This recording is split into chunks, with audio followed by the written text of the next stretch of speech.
محمد خان صاحب موجود ہیں پی ٹی آئی کے ساتھ ان کا تعلق. علی صاحب آپ کا بہت بہت شکریہ. عمران خان صاحب اور شاہ محمود قریشی صاحب کو جج صاحب نے طلب کر لیا ہے 4 اکتوبر کو. یوں محسوس ہوتا ہے کہ یہ سائفر کیس کا فیصلہ بہت جلدی ہو جائے گا, شاید میاں نواز شریف صاحب کی لینڈنگ کے ساتھ یہ فیصلہ ہو جائے. اب اگر یہ فیصلہ ہو جاتا ہے تو پی ٹی آئی کہاں سٹینڈ کرے گی اور کیا اس کے بعد بھی آپ الیکشن لڑیں گے؟ بہت شکریہ چوئی صاحب. بسم اللہ الرحمن الرحیم. اللہم صلی وسلم مبارک علی سیدنا محمد وعلی آل محمد.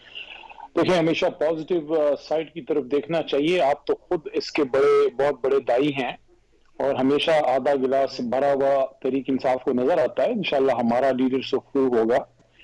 اور یہ جو سائفر کی عدالت ہے, بہت سے اس پہ خدشات ہیں, لیکن اس کے اوپر بھی عدالتیں ہیں. انشاءاللہ عمران خان صاحب کو بھی انصاف ملے گا, قریشی صاحب کو بھی ریلیف ملے گا انشاءاللہ, اور تحریک انصاف الیکشن میں لڑے گی اور ہم سب کھڑے ہوں گے. الیکشن میں تحریک انصاف ہوگی انشاءاللہ. اچھا, یہ فرمائیے سر, یہ سائفر میں کچھ غلطیاں ہوئی ہیں آپ سے یا نہیں ہوئی؟ کیونکہ جو اعظم خان صاحب کی سٹیٹمنٹ ہے, اب تو 28 گواہ ہیں, اور پھر جس طرح اس کو لہرا دیا گیا, جس طرح اس کو پیش کر دیا گیا, جس طرح وہ امریکہ کے اندر چھپ گیا, تو کہیں نہ کہیں کوئی نہ کوئی غلطی تو ہوئی آپ سے. لیکن سب سے بڑی غلطی تو خان صاحب سے یہ ہوئی ہے کہ ان کو شاید ایبسولوٹلی ناٹ نہیں کہنا چاہیے تھا, پھر یہ مسئلے نہ بنتے ہیں. ان کو آپ کے اور میرے اور اس ملک کی غیرت پہ سٹینڈ نہیں لینا چاہیے تھا نا. ان کو سوچنا چاہیے تھا کہ کیا میرے ساتھ کیا ہوگا, تاریخ سے پڑھ لیتے. لیکن نہیں, انہوں نے سٹینڈ لیا, آپ کے میرے بچوں ملک کے لیے غیرت پہ سٹینڈ لیا, کیونکہ ان کو یہ لگتا ہے, اور مجھے بھی یہ لگتا ہے, اور شاید آپ کو اور ہمارے 22 کروڑ عوام کو بھی یہ لگتا ہے کہ یہ ملک کسی کی سیٹلائٹ سٹیٹ نہیں بنے گا. یہ ملک اپنے فیصلے خود کرے گا, حقیقی طور پہ آزاد بنے گا. معیشت کمزور صحیح, لیکن اللہ مدد کرے گا انشاءاللہ, اور مل کے اس کو مضبوط کریں گے. اس میں میری تیری لڑائی, اسٹیبلشمنٹ سیاسی, یہ جو ہے سول ملٹری امبیلنس, یہ کہانیاں جو ہیں یہ تاریخ کی کتابوں میں اچھی لگتی ہیں. پریکٹیکل بول لیا ہے کہ آئیں اس مسئلے کے حل سے نکلیں اور اس ملک کو آگے لے جائیں. دیکھیں, آپ کو بھی پتا ہے, مجھے بھی پتا ہے, یہ سائفر آج نہیں آیا, یہ 1.5 سال پہلے آ چکا تھا. اور نیشنل سیکیورٹی کمیٹی, اس ملک میں سب سے بڑی کمیٹی نیشنل سیکیورٹی کمیٹی ہے, سیکیورٹی کے معاملات کے, جس میں وزیر اعظم بھی بیٹھتا ہے, جس میں آرمی چیف بھی بیٹھتا ہے, جس میں ڈیفنس منسٹر, انٹیریئر منسٹر اور ڈی جی آئی سارے بیٹھتے ہیں. اور خان صاحب کے نیچے جو ہوا, اس نے بلیٹنٹ انٹرفیرنس ڈکلیئر کیا اور سجیسٹ کیا کہ امریکنز کو ڈیمارش کیا جائے. اچھا, اگر خان صاحب کے نیچے پریشر میں آ کے یہ سارا کچھ ہو بھی گیا, اگر ہو گیا, تو شہباز شریف صاحب کی کمیٹی نے بھی اس کی توثیق کی. تو اصل تو مسئلہ یہ ہے کہ اس بات کو جو علی صاحب ایشو وہ نہیں ہے, میں تھوڑی سی وضاحت کر دوں, ایشو وہ نہیں ہے. ایشو یہ ہے کہ اس سائفر کو بیان کر دینا, پبلک میں لے جانا, اسے لہرا دینا, پھر پرائم منسٹر کے پاس جو کاپی تھی اس کا گم ہو جانا, پھر پرائم منسٹر کا اس کا اعتراف کر لینا, پھر اس سائفر کا امریکہ کے اندر چھپ جانا. یہ ایشو ہے سر. ایشو وہ نہیں ہے کہ سائفر آیا یا نہیں آیا, اور اس میں لکھا کیا تھا, کہ ہم نے ڈماش کیا تھا یا نہیں کیا تھا, وہ ایشو نہیں ہے. ایشو یہ ہے کہ آپ سے غلطی ہوئی کہ وہ آپ نے لیک کر دیا, باہر نکل گیا. سر وہ نہیں, دیکھیں, وہ تو میرے خیال میں ظاہر ہے, اس کیس کو تو میں ایز اے وکیل تو نہیں دیکھ رہا, اور چونکہ کیس آلریڈی عدالت میں ہے تو مناسب ہوتا ہے کہ آپ بہت زیادہ سب جوڈیس کیس کے اندر انٹریکیسیز میں نہ جائیں. لیکن موٹی موٹی بات اس میں یہ ہے کہ جو وزارت خارجہ ہے, میرے خیال میں انہوں نے برملا اس کا اظہار کیا ہے کہ سائفر ان کی تحویل میں تھا اور ادھر ہی رہتا ہے. اور جہاں تک میری معلومات ہیں تو خان صاحب نے کبھی اوریجنل ڈاکیومنٹ نہیں لہرایا. مطلب ہے کہ اس کی کوئی مندرجات ہو سکتے ہیں جو آپ اپنے نوٹس لیتے ہیں یا جو بھی, لیکن اصل جو سائفر ہے, کاپیز بنتی ہیں اس کی. علی صاحب, کیونکہ آپ کو حکومت کا حصہ رہے ہیں, آپ کو پتا ہوگا کہ سائفر آتا ہے, اسے ڈی سائفر کیا جاتا ہے, اس کی 4 کاپیز بنتی ہیں, ایک پریزیڈنٹ کے پاس جاتی ہے, ایک آرمی چیف کے پاس جاتی ہے, ایک ڈی جی آئی ایس کے پاس جاتی ہے, ایک پرائم منسٹر کے پاس جاتی ہے, پھر وہ کاپیز واپس جاتی ہیں ایز اٹ از, اور پھر ان کو کتر دیا جاتا ہے, جلا دیا جاتا ہے.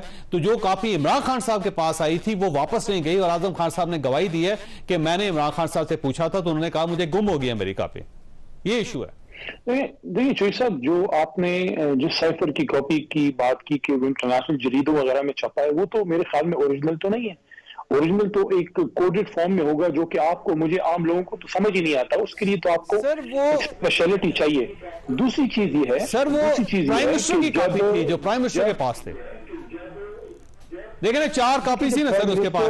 آرمی چیف کی کاپی واپس چلے گی, ڈی جی آئی ایس کی کاپی واپس چلے گی, پریزیڈنٹ کی کاپی واپس چلے گی, پرائم منسٹر کی کاپی واپس نہیں گئی. دیکھیں, میں عرض کرتا ہوں, آپ کی وی لاگز وغیرہ ہم ویسے بھی دیکھتے ہیں, اس میں ہم مسلسل بول رہے ہوتے ہیں کہ سوال کریں تو جواب بھی سن لیا کریں. اس میں تھوڑا سا خیر ہے, اپنے بھائی کو موقع دیا کریں.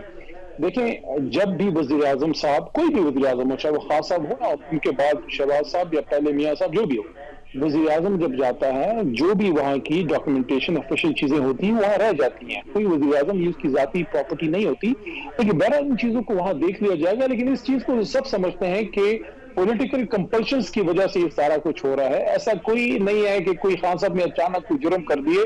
ظاہر ہے معاملات ایسے بن گئے کہ پھر عمران خان صاحب کو شاید جیل میں رکھنا ضروری تھا. پولیٹیکل اچانک 200 کیسز کیسے بن گئے؟ چوہی صاحب آپ مجھے بتائیں. آپ شریف آدمی ہیں، کل کو آپ پہ 50 کیس بن جائیں، کوئی مانے گا اس کو؟ اچھا ٹھیک ہے، لیکن وہ دیکھیں آپ کو تو پتا ہوگا نا کیس کیسے بنے ہیں سر علی صاحب، آپ تو خود اچھی طرح سمجھتے ہیں اس کو، اور اس سے نکلنے کا صرف ایک ہی راستہ ہے کہ آپ کو افہام و تفہیم کرنی پڑے گی، اکٹھے بیٹھنا پڑے گا، یا سیاستدانوں کے ساتھ بیٹھیں یا اسٹیبلشمنٹ کے ساتھ بیٹھیں، لیکن بیٹھیں. نہیں چوہی صاحب، اس پہ میرا بڑا کلیئر اس پہ موقف ہے کہ اس پہ بیٹھنا پڑے گا، لیکن سب کو بیٹھنا پڑے گا. اور میرے خیال میں پولیٹیکل جو ڈایامیٹر ہے، پولیٹیکل جو جگہ ہے، وہاں پہ ہونا چاہیے سارا. صدر مملکت میرے خیال میں اگر اس کو ہیڈ کریں، اس میں تمام senior political leadership plus establishment بیٹھے.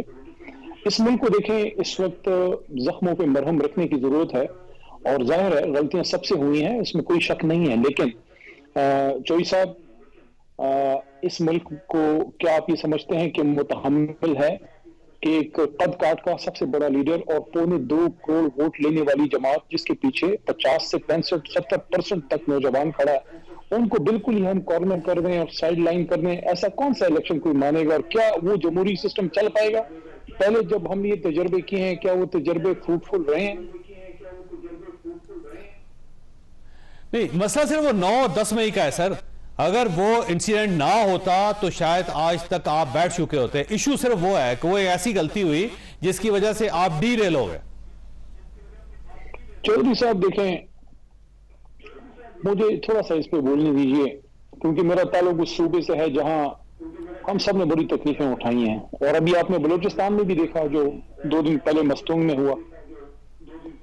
ایک وقت ایسا آیا 2007 کی میں بات کر رہا ہوں کہ جن لوگوں کی وجہ سے ہمارے بچوں کی، ہمارے فوجیوں کی، پولیس کی جانیں گئی، ان سے بھی آپ نے بیٹھ کے بات کی.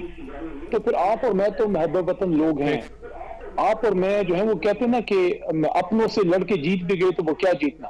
تو 9 مئی کو جو ہوا اس کو کون سپورٹ کرتا ہے؟ نہ خان صاحب نے کیا، نہ میں، نہ کوئی بھی. لیکن بات یہ ہے جن سے یہ غلطی ہوئی ہے ان کو پارٹی نے نہیں کہا کہ آپ جا کے سیکیور جگہوں پہ، حساس جگہوں پہ آپ وہاں پہ جا کے اندر جائیں اور فلانا کریں. آپ پبلک جگہوں پہ چوک میں جائیں، آپ جو ہے پریس کلب کے سامنے. تو یہ چیزیں جو ہوئی ہیں، ہمارا بالکل اس پہ کلیئر موقف ہے چوہی صاحب کہ جنہوں نے قانون توڑا ہے ان کو ضرور سزا ملی اور ملنی بھی چاہیے قانون کے مطابق.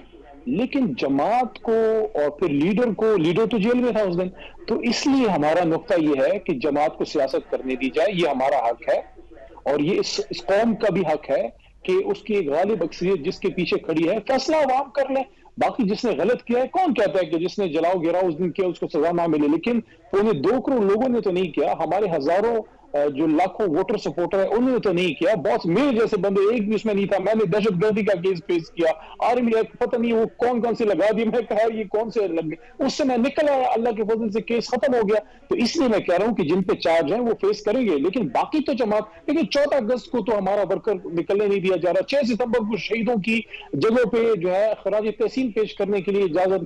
14 اگست بھی اگر آپ ایک پاکستانی کو نہ منانے دیں، پھر آپ کہتے ہیں سیاسی آزادی ہے. ابھی پرسوں کرک میں ANP کا ورکر کنونشن تھا، ادھر پولیس پروٹیکشن تھی، اور ہمارا ورکر کنونشن تھا اس پہ پولیس کی شیلنگ تھی. یہ اس طرح تو نہ کرے نا، 2 نہیں 1 پاکستان ہونا چاہیے. اچھا، اب سوال یہ ہے سر کہ یہ ساری چیزیں جو آپ بیان کر رہے ہیں سر، اب جو عمران خان صاحب یا پی ٹی آئی کے خلاف بات کر رہے ہیں وہ ان کے اپنے ہیں. مثلا پرویز خٹک صاحب ان کے اپنے ہیں، آج ان کی گفتگو سن لیں. علیم خان صاحب ان کے اپنے تھے، جہانگیر ترین صاحب ان کے اپنے تھے، اور اس کے علاوہ آپ دیکھ لیں لائن لگی ہوئی ہے ان سب لوگوں کی جو کبھی آپ کے اپنے ہوتے تھے اور آپ کا نیریٹو اس کا جھنڈا لے کے پھرتے تھے. اب وہ خود کہہ رہے ہیں کہ پارٹی عمران خان نے تباہ کر دی ہے اور اس کا فیصلہ ہونا چاہیے. سائفر کے خلاف بھی وہی لوگ بات کر رہے ہیں. تو سر اب دیکھیں جو آپ کے اپنے ہیں وہ کیا کہہ رہے ہیں اس وقت. اس پہ علی محمد نہیں، اس پہ حضرت علی رضی اللہ عنہ کا قول وہ مستند ہے، اور وہ شیر خدا فرماتے ہیں کہ جس پہ احسان کرو اس کے شر سے بچو.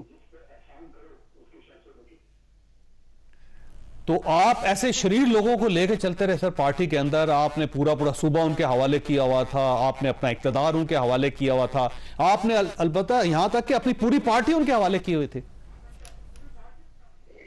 دیکھیں, ہر کوئی جو ہے نا, ہر کوئی راشد بن ہاس کی طرح نہیں ہوتا جو کھڑا رہ جائے آخری وقت میں. بڑے کم لوگ ہوتے ہیں جو مشکلوں میں ساتھ کھڑے رہتے ہیں. ہر کسی کے نصیب میں وفا کرنا تھوڑی لکھا ہے.